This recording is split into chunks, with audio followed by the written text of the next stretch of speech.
a palestra de hoje se chama o RH inovador, como ser um RH inovador. E esse tema sempre coloca qualquer pessoa que fala a respeito dele em xeque, né? Porque a cada minuto aquilo que você está falando pode ter mudado e aí você já está desatualizado, né? Então, ser um RH inovador, nós vamos falar exatamente sobre um problema grave que nós temos nas empresas, que é a falta de resultados duradouros. Hoje, as empresas lutam muito em conquistar novos mercados com orçamentos cada vez menores e com uma competição cada vez mais dura. E isso tudo reduz o orçamento de recursos humanos, portanto, é fundamental que o profissional de recursos humanos tenha interesse em contribuir de forma inovadora com os resultados da empresa. Como que ele pode fazer isso? Na palestra nós abordamos 2 temas básicos. Primeiro, com a formação apropriada dos líderes empresariais, e segundo, lidando com o fluxo de transformações que ocorre no mundo. Quer dizer, todos nós observamos que a velocidade das transformações, das mudanças, até antes de surgir a computação, a tecnologia de forma tão intensa para nós, era muito menor. E hoje, assim, a cada dia que passa, surge um aplicativo novo, alguma coisa diferente está acontecendo e você precisa se atualizar com muita velocidade e esquecer cada vez mais rapidamente o passado, porque o que existe hoje nunca existiu, nunca houve um sistema de comunicação tão efetivo como nós temos hoje, com a riqueza de detalhes, com profundidade, com uma espionagem até mesmo a respeito das informações que deveriam ser de forma sigilosa. Então, primeira coisa, você deve ser capaz de abandonar o passado rapidamente e abraçar o mais rápido possível as tecnologias, as questões que vão influenciar não apenas a empresa, mas os profissionais das novas gerações. Então, esse é um comportamento fundamental de qualquer pessoa que queira ser inovadora. Agora, o segundo ponto que é importante é justamente a formação da liderança. Quer dizer, o papel do RH é justamente não apenas na formação das lideranças executivas, mas inclusive a respeito dos acionistas, dos proprietários da empresa, de cobrar basicamente 3 informações importantes deles. Primeiro, quais são as suas crenças. Segundo, quais são os seus propósitos e cobrar um comportamento ético. Então, essas 3 coisas, as crenças, os propósitos e o comportamento ético, são necessárias para que o profissional de RH possa conhecer que tipo de pessoa ele deve atrair para trabalhar dentro da empresa. Se você não atrai pessoas para trabalhar com você, que têm as mesmas crenças, os mesmos propósitos e a mesma ética da empresa, essas pessoas nunca vão parar dentro da organização, que é um problema gravíssimo que nós temos hoje. E isso tudo, que é o que nós vamos falar na palestra, ele tem que ser baseado nas crenças e nos valores e também nos propósitos dos clientes mais lucrativos. Um dos problemas que nós enfrentamos é que as empresas elas procuram determinar suas crenças, seus propósitos, sua ética internamente, mas se esquecem que se elas quiserem ser inovadoras, elas têm que ser inovadoras com um propósito, certo? E esse propósito quem determina é o cliente. E isso aí está mudando o tempo todo. Então, se você tem...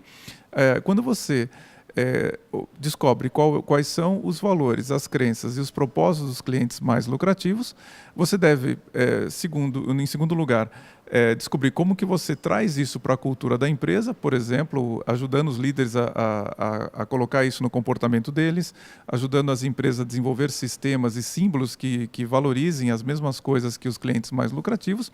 E a terceira coisa que você tem que fazer, aí sim, atrair os profissionais, as pessoas que têm esses mesmos valores, essas mesmas crenças, esses mesmos propósitos que os clientes mais lucrativos, de forma a compor uma sociedade, uma comunidade ao redor da empresa. Se você olhar, hoje você tem várias marcas, ou algumas marcas, inclusive a marca mais valiosa do mundo, que é a Apple, onde você observa que é uma empresa, é uma marca, mas também é uma comunidade ao redor dos produtos deles. Então, é muito difícil você ver alguém que compra um produto da Apple dizer que vai trocar desse produto para uma outra marca. Normalmente ele vai reclamar, ele vai alertar a Apple, ele vai dizer que, olha, não é por aí, aquela coisa toda.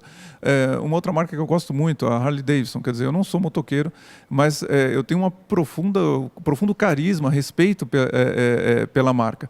E você observa, quer dizer, um proprietário proprietário de uma Harley Davidson, mesmo quando ela dá algum tipo de problema, ele não pensa em levar em uma loja que não seja autorizada ou reclamar da moto. Ele leva até a revenda autorizada. Quando ele chega lá, imediatamente o técnico chega junto com ele e diz: olha, o que aconteceu com a nossa máquina, né? Não é dele, é do cliente, mas ele fala nossa máquina.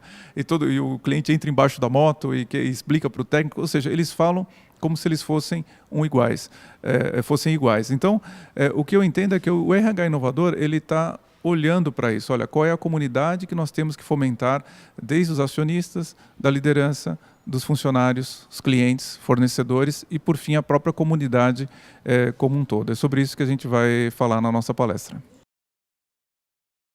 É impossível hoje a escola, o meio acadêmico, ou mesmo as empresas terem a velocidade necessária para formar as pessoas que elas mesmas precisam. Então, a empresa precisa de profissional formado, mas ela não tem a velocidade necessária para formá-los. E o profissional, portanto, tem uma responsabilidade grande de usar toda essa tecnologia que hoje está à disposição, que você acessa muito conhecimento pela internet. Nós não podemos esquecer que a internet, mais do que ser uma fonte de entretenimento, a raiz dela é científica. Quer dizer, a ARPA, o CERN, que começaram a internet lá atrás, são instituições de origem militar, mas que conectavam universidades, cientistas, e, portanto, você tem muito conhecimento valioso dentro da internet, nem que seja para endereçar qual livro você tem que ler, qual curso que você tem que participar. Ou seja, o profissional, ele tem uma necessidade de se autodesenvolver, e mais do que isso, não apenas como um profissional do mercado, mas como ser humano, como um indivíduo que tem propósitos elevados. Quando você fala desse meu livro, Conversa de Elevador, o que ele propõe é exatamente isso, é que antes de você pensar no seu sucesso, você deve pensar em ter um alto grau de desenvolvimento humano, e esse seu desenvolvimento humano criar um propósito para você. Então, é a partir do seu propósito é que você deve correr atrás do sucesso e não procurar copiar o sucesso de outras pessoas, que provavelmente não vai satisfazer nem a você e muito menos as empresas. Então, daí a importância do seu autodesenvolvimento primeiro, antes de fazer as ações para ser bem sucedido. Olha, não tenha dúvida que se a pessoa não tiver um elevado grau de alfabetização financeira, ela nem vai perceber que grande parte dos problemas que ela enfrenta está nessa origem. Ou seja, em processos de coaching, por exemplo, onde você forma lideranças empresariais, muitas vezes o profissional ele está dizendo algo como: não me identifico com essa empresa. Mas, ao mesmo tempo, ele não pode mudar de profissão. E ele não percebe que, na raiz dessa impossibilidade dele de mudar de profissão, de carreira, de emprego, está o fato de que ele não é alfabetizado financeiramente e, portanto, ele não sabe como construir mecanismos que deem a ele uma liberdade no mundo adulto, que é ter renda, principalmente renda passiva, que permita a ele ter jogo de cintura, melhor, liberdade, para sair das empresas a hora que de fato ele pode fazer, e não quando ele fazer isso e se ver em problemas. É evidente que, voltando ao assunto da palestra, quanto mais as empresas fomentarem comunidades com propósitos, valores, crenças comuns aos empregados e aos clientes, mais essa pessoa vai ter interesse em ficar lá e não vai se preocupar tanto em sair. Mas a verdadeira liberdade de qualquer pessoa implica necessariamente em independência financeira. E esse é um tema que você demora aproximadamente uma década entre você entender exatamente como é o mundo que nós vivemos, como investir de forma apropriada e ter renda independente do seu salário. Aliás, Eliane, é interessante. Os profissionais que eu encontro que mais trabalham e que trabalham melhor são aqueles que não precisam. Porque eles não têm medo, eles falam o que eles precisam para os seus cargos, e eles entregam muito valor para as empresas. Então, a educação financeira, de fato, é um ponto fundamental para o sucesso do indivíduo e da empresa.